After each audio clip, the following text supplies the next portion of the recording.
रथयात्रा दशहरा नारे देवोत्तर विभागर लक्षाधिक टंका चलू मस्तरा मठरे बलदेवजी रथयात्रा नारे लक्षाधिक टंका चलू होइथिबा अभियोग आसीछि। कटक जिला निश्चिंत कोइली ब्लॉक को बंधकाटिया पंचायत सहदेवपुर स्थित बलदेवजी मंदिर में रथयात्रा दशहरा पूजा और दैनंदिन नीतिकांति नाम लक्षाधिक टंकार दुर्नीति होइथिबा अभियोग आसीछि। एने विभिन्न गणमाध्यम खबर प्रकाश पाइथिला। प्रशासन याकू गुरुत्व देई घटनार तदंत आरंभ करथिबा जणा जायछि। सूचना थाउ कि उक्त बलदेवजीउ मंदिर परिचालना कमिटीर कार्यकाल 2015 मसीहा ठारू शेष हो जाइतिबा बेले 2016 रे 1 वर्षिया बोर्ड गठन करा जाइतिला। तापरे कोनोसी परिचालना कमिटी वर्तमान सुधा गठन करा जाय नाही। प्रतिवर्ष सरकारी राजकोषरू विभिन्न आଳରେ लक्षाधिक टंका आत्मसात करा जाउथिबा नै अभियोग होइछि।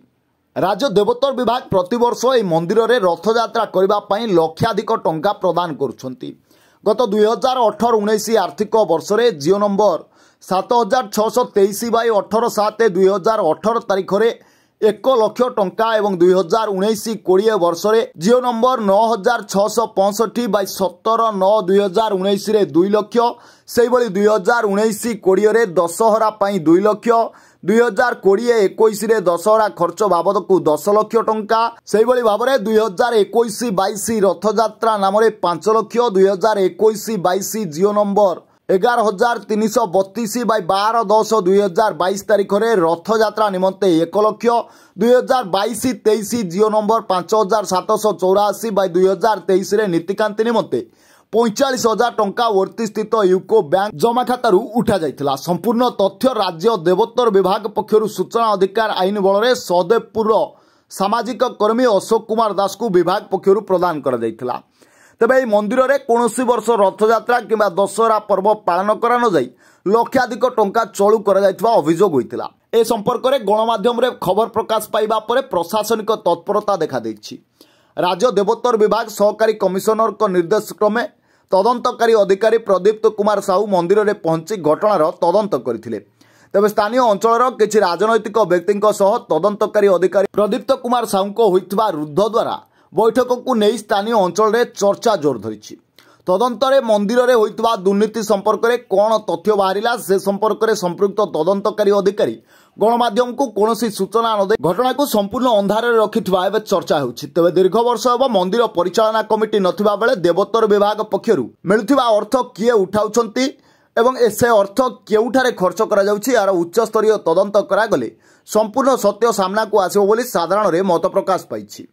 एठारे सूचना थाउ कि उक्त मंदिर वंशानुक्रमिक आद्य सेवकों को मध्य अणदेखा करा जाई एसबु कार्य करा जाउथिबा आद्य सेवकों परिवार पक्षरु अभियोग होइतिबा बेले आ उपरे एक उच्च स्तरीय तदंत पई साधारण रे दाबी जोर धरिछि। ए जस्ट बड़ा रफिक आडी धरि कि केना सुजिने बोर्ड बड़ा 30-40 वर्ष जानी से बोर्ड चलछि आ मन ए चाहे पटिवा कि गवर्नमेंट रो आनी कि उन्नति आ मन ए टंका टना नवीन कतरू